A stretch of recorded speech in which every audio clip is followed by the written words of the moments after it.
Hello, I'm Lynge Jorlén and I head Alpha, a support platform and incubator of Nordic fashion talents. I have the pleasure of moderating this talk on Nordic fashion trajectories with designers Rolf Ekroth, Boram Yoo, and stylist and art director Sølvsten Thomsen. I'm very excited to be here with you today. All of you are either from the Nordics or based in the Nordics, and Nordic talent, as we all know, is on the rise. And we're seeing so much talent, including yours, succeed internationally. Anders, I'd like to begin with you. You launched your career as a fashion editor at Pop magazine before being appointed fashion director at Love magazine. And since you've worked freelance as a stylist and a consultant for Louis Vuitton, Gucci, Loewe, Document Journal, Vogue China, Reedition, and many more. You also worked as with talent support with students still in college, new graduates, and early career designers. And you worked with Feng Wang since you first started. In your view, what makes a talent? I mean, there isn't anything specific. I mean, there's so many students that every year graduate as designers, and when I go through the shows or sit at the shows or the collections, I need to have a reaction. There has to be something that sort of moves me and makes me think, I really want to shoot that. That's sort of my initial approach to it. And then you start sort of digging deeper into constructions and references. I think the idea of saying I want to see something new, it doesn't really necessarily exist. I love to see a ton of references in the collections, but I want to see them reworked in a way that feels fresh and new. And I'm not that interested in collection that is maybe just creating something that is already there. Yeah, and I hear that you come with that sort of the eye for the image is very much what sort Absolutely, of is your background, yeah.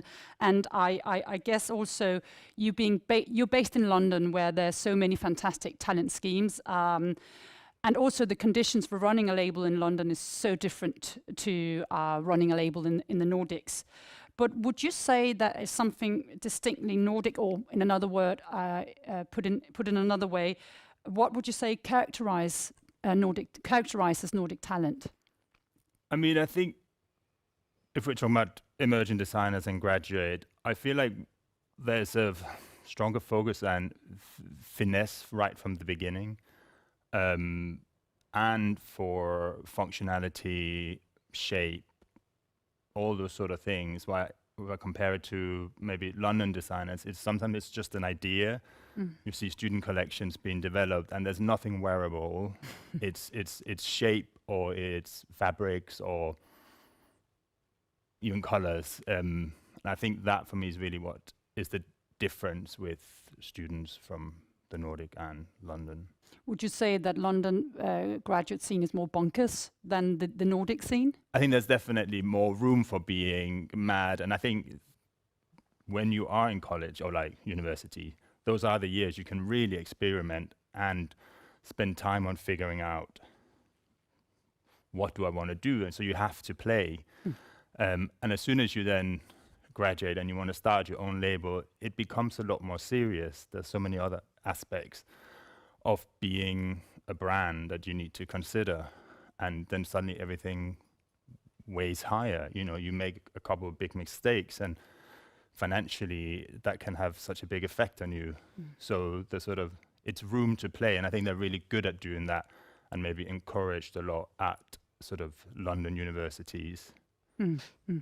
I guess that resonates with both of you, but I'll come back to that in a minute. Boram, you recently graduated with an MA in fashion design from Aalto University, and you also won the first prize at Alpha this year. But before this, you actually had a long and successful career in car design, and I presume with a nice pay and a fine position. And now you find yourself at the very beginning of, as a graduate of fashion, in the beginning of a new career. I'd like to just hear how, if at all, has your past in car design sort of helped you in terms of designing fashion garments? Well, I don't really know if it actually helped me in doing fashion, but already when I was working as a car designer, or when I was studying car design, I always tried to just in order to open my like perspective and widen my perspective, if I want to do car design really well, I need to look into something else. Like I needed to study fashion so that I can become also a better car designer. And in order to become a better like fashion designer, I thought I need to like read literature, or I need to study philosophy. I need to look at like music, other stuff. So by learning both of them, I'm just trying to like enrich both field in my like capacity. Makes sense. Is that yeah? So you recently graduated, Yeah. and you are at that very beginning where, as Anders was just saying, you can play in school, but now, well, can you still play? So I wonder, what have been the biggest challenges since you graduated, and what have you done to tackle those challenges? Biggest challenge was definitely like settling down, or like finding stability. Well, I don't think I even actually told you this, but right after I graduated, I went to Korea to establish my brand. And I got into this young designers incubation center. There I had a studio, and I registered my business, and I started to, contact the factories, sewing factories and fabric companies, and really tried to really run my business. I mean, small scale. But the biggest challenge I had was that as a young designer, even though you have so much like ideas and talents and whatsoever, the the partners, the industry really looks down on young like small scale designers, and they really don't want to like give you any even chance to start anything, because they have like minimum amount of fabric that you need to buy, or minimum pieces of the fabric that you need to order. That makes me just like have no option, like like young designers don't have any budget to have that much like scale of production. So that was really biggest challenge, that I don't have any help from anywhere to start anything. Are you hoping to sort of do it again and relaunch your own label? Absolutely. I'm still working on it, and I think I'll be doing that for the rest of my life. Like whatever I will be doing for my living as a side job, I'll be keep developing my label. I mean, that's like myself. I'm expressing myself, so I will be doing that for the whole life. But I'm learning how to do it better, and I'm trying to like explore what works for me and for young designers. Do you feel that college has prepared you properly for launching your own label? Absolutely not. But I don't think they even they are even supposed to, because during the study you have so much to learn within the creative areas, and technical areas, how you design garments and how you create your stories and visions and like concepts and stuff. So I think even I know like small labels, they end up doing everything by themselves, like financing, accounting, advertising, everything, because they don't have budget to pay, like outsource those things. But I don't think it's supposed to be that way, because we are like supposed to do like creative job initially, and that's why like the big fashion designer companies have people doing it for them. I'm not supposed to be specialized in financing, accounting, or I guess that resonates with you, Rolf, just bringing you into the conversation as well. Just a short. So, but you're also a wonderful Alpha alumnus. You won our first prize in 2015, and since then you won Young Designer of the Year in Finland, and you've been a finalist at Yale in 2016, where you won the Galerie Lafayette Prize, and now you have been showing at Pitti Uomo for a couple of seasons, four seasons? Yeah, something like that. So I guess what Boram was just saying really resonates with you, because while it's wonderful winning all these prizes, I wonder how they at all prepare you for the hardcore reality of running a label. They don't. It's a really easy question, and I don't want to be too negative about what it is, but nothing prepares you to what the reality is when you're running your own label, and you try to cope with it with different methods. I eat a lot at McDonald's and wait. So are you wearing all those hats, as Boram was saying, that at least in the beginning of launching? Unfortunately, yeah. Still? Still. Yeah. I mean, I have amazing people to help me. I have my girlfriend who's a graphic designer who does all of the prints, and I have amazing parents. We do a lot of work by hand, and they are both retired, so they have the time and also the joy still to help me. Oh, I mean, that's it will great. die someday soon. They will not die, of course, but their joy of Yeah, helping me yeah. will. But it's amazing with die. such a support platform that it kind of becomes like a family thing, I guess, or tight-knit community. I mean, you could never do this alone. No. Never. So it's really important. I'm really fortunate to have amazing people behind me. So just coming back to the prices, are they helpful in any way, or are they just sort of nice to have, a little bit of cash in the pocket, or do they prepare you or pave the way in some way for you guys hoping to launch, and you have launched your career? They changed completely what I was going to do. My plan was to go from Auto BA to CSM in London and do that. But I won a couple of prizes. I got a bit of money, and winning the prizes gives you a bit of notoriety. So at least in Finland, you get some kind of press, and then you got the chances maybe to do collaborations with bigger companies, and that gives you that leads you to having to start your own label because you need money to funnel around things. And I mean, it helps a lot.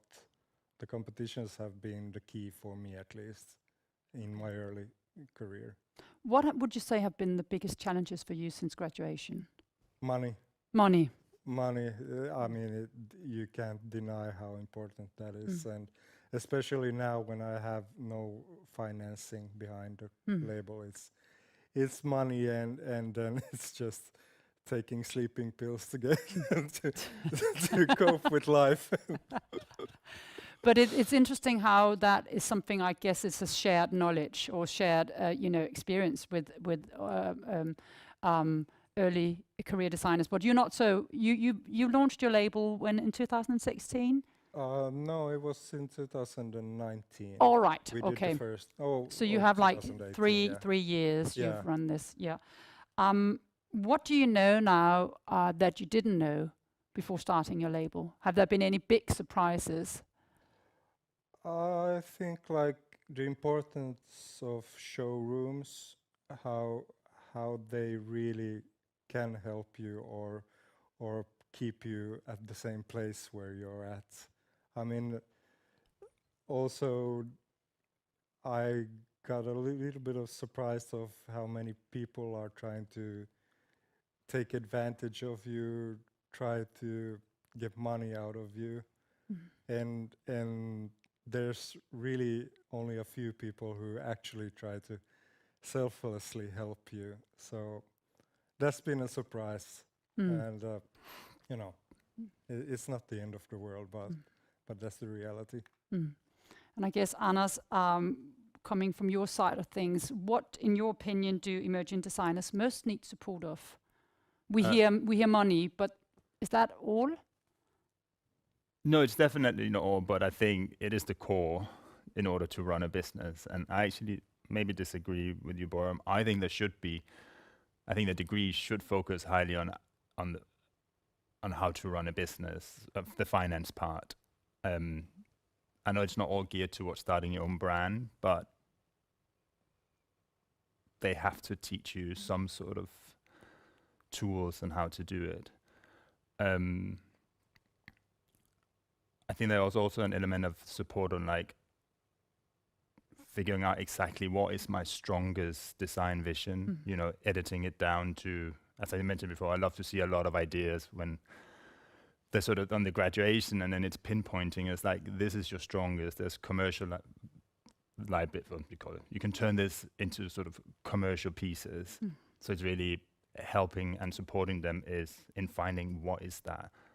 Is that what you do when you work with emerging designers? What do you do with them and for them? Yeah, that's part of what I do. And then also assist in, it's like how to create the DNA of the brand through visual imagery, through the campaigns, the casting, like everything sets the agenda for, how the press and the buyers will see the brand. So the more sort of edited and precise it is, the sort of, how do you explain it? The higher the the rate is for the survival of the brand.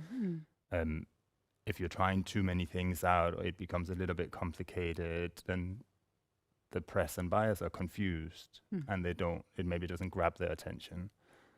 So that's what I would sort of go, usually when I work with young designers or emerging designers, I would try and help on figuring out what is that point. A clear message, a clear message, absolutely. Yeah. And then you hammer that idea through again and again and again, even to the point that you get bored of it as a designer, but you have to just keep doing it. And even if you don't show it, once you start getting, nice orders and nice shops, you continue with that message. You can't change or reinvent, the collection every season. Then your customer gets confused as well once you establish a base. I guess that's where mentors or stylists or any people offering great advice come into the picture. And so I wonder, and I know that you worked with Thomas Leitinen, and do you see him or people like him as mentors and, key people that have helped make a difference in your career? Yeah, 100%. Thomas has been everything to me, from school to through my professional life. So super, super important that you have people who actually care about you and have a vision and help you in those sort of things. But I got sort of thrown into starting my own label, and I was also creative director for a sporting heritage brand called Terinit, and it's all like I had half a year to start both brands.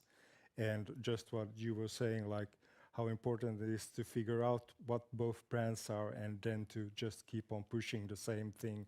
I had no idea of this, so I just did random stuff for 2 seasons, and I did like jackets that cost 2,000 euros, plenty of them. And I had no idea that these things don't sell. I was like, Rolf has these jackets that cost 2,500. I will undercut him for 500 euros and everybody will buy them. But the reality was that I should have thought more about what both brands are and just work on the base of that. And that was one of the biggest mistakes that I did in the beginning, but I'm hoping to slowly turn that around. But yeah, to your question, Thomas is the most vital person, and those sort of persons you need in your life. Just throwing that ball to you, Boram. Do you have any mentors who've changed, the trajectory in your early career? Well, in the career, I was going to say, as a fashion designer, like including the study and trying to develop my career, I think for me, my biggest influence and mentor has been actually my colleagues, my other fashion, your peer students. Yeah, because they see in my work that I didn't see before, and they would point out, Boram, this is amazing. This is something really special that you can do. And can you critique each other's work? Are you open to that kind of critique? Absolutely, but only between close friends, of course. So I'm not talking about everybody, but few friends that really support me and really encourage me and help me to see, not really you should do this, you should do that, trying to force me to become better and strive, but rather telling me, you have it in you, I see your potential, you're gonna be amazing, wow, you have this, they really see potential in you and brings it out and affirms it to you all the time. And you do that to each other, and that has been my biggest support and inspiration. But we all know also that press can can cheer you on in a sense. And so press and buyers are important. And I wonder, Rolf, in terms of support in your early stages, can you recall a turning point after having been bought by a retailer or been featured in a specific media? Yeah, I think for my label it was getting reviewed on Vogue Runway. That really changed a lot. We got so many requests of the clothes from stylists all over the world, so I couldn't even handle them. At times it was like 5 a day, and I felt like I became more of a clothing lender. That was basically my job from 9 to 5, and but it was super good. It felt like we were a bit more established after that, and getting the reviews each season has just helped to make us established or something. It's still work in progress. I wonder, when do you find your work most rewarding? The day we shoot the new collection. That's the only day I smile. Well, at least you smile one day. That's all you need, twice a year. Yeah, it's super fun. It's amazing. For fun. But Anders, having worked in the fashion press as an editor and fashion director for magazines for so long, and now working freelance, do you think that the fashion press can do more in terms of talent support, or are they too tied up by clients? I mean, I think you can always do more, but I do think, I mean, I've been based in London, and I think London has always had a lot of support on graduates and always looking for the next new designer, the next new talent coming through. But more and more, and I've felt that personally as well, there's such more demand from, credit lists and the advertisers that needs to be featured into the main fashion. But I also maybe don't think that's necessarily where you have to give attention to younger designers. I think maybe every issue that gets made should have a small section that is called something new. And then it will always feature young and upcoming designers. And I feel like magazines should be able to find 2 to 3, 4 pages every issue. The problem is when it gets into the main fashion, that's where all the big brands and the advertisers, they demand space, and they demand more and more space now. Now it's full looks, and you can't be on a page with another brand that's like this. So it's getting a lot more boring sometimes to shoot editorials because it's controlled. But then you find magazines like Reedition. Yes, there's also credits, but it's much more free in terms of what you can do, and they're much more open to featuring young designers that fit their aesthetic. Boram, you have already received a fair share of press, but I know that doesn't necessarily translate into getting a job or a financial partner. How do we make sure that award-winning talents like yourself can survive, in your opinion? What is needed? I think it would be great, like as I mentioned earlier, if we have like network of like partners who can help us like launch or start up with our own like vision. For example, like suppliers, for example, or people who help with PR, or people who help with sewing, for example, like manufacturing or production,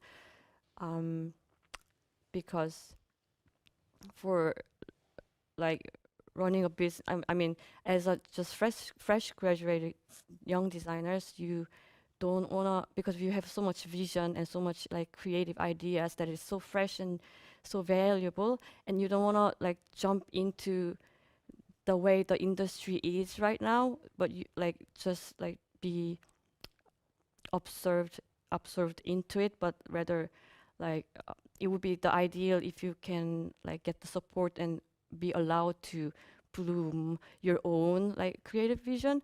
But it's just that like you don't know, even though like you get some lectures or some teachings about making your brand strong and having this vision and message clear and simple and communicated to the world, you don't know how to have, for example, customers and how to sell it, and those things, I don't want to spend like 80% of my time running the business, because my creative idea is so much more valuable. And it'd be amazing if I have like a network of like connection who can just help me little how to even a little bit like start my like launch my own business or like a label as a designer. So like if like part of the award, I mean like well the organization or institution that gives the award, maybe if like people from the industry has already like pay like attention to the award, and if there is some kind of connection already, that would be great. Anders, just what's your view on this? How do we make sure that talents just win prizes and become one-day wonders, but actually can't establish themselves and run a label? I mean, yeah, it's difficult. There's no real recipe for success for anything. No. But I do think the industry is starting really sort of interesting mentorships, and it needs to be long-term mentorships. You know, and I think that's the only way that we can maybe try and secure more success rates per brand. That is not, oh, you're mentoring someone for 3 months or 6 months, but you kind of need to continue it. And there are so many other stylists and people within the industry that would like to mentor, whether it's from makeup artists to photographers to art directors. I think there's been a real shift in the last couple of years of wanting to give back into an industry that had helped us come through it. Or we're lacking something similar. So I'm hoping that the mentorships are something that's going to help secure that. One last question, we're running out of time. That's for you, Rolf. What is your advice to graduate designers hoping to establish their own label? I was wanting to say don't do it. But that's not the right. I don't want to go there. Yeah, I think it's good to know the realities. Yes. And maybe do internships at smaller brands, maybe not the bigger ones, but maybe do an internship at the struggling brand where you see the realities and actually learn about finances, how the business works, and what to expect, to have realistic expectations, because so many of the first seasons I was devastated because I had high hopes. And now I have no hopes anymore, so now it's totally fine. On that positive note, thank you all for joining this talk and sharing your experiences with me. Thank you.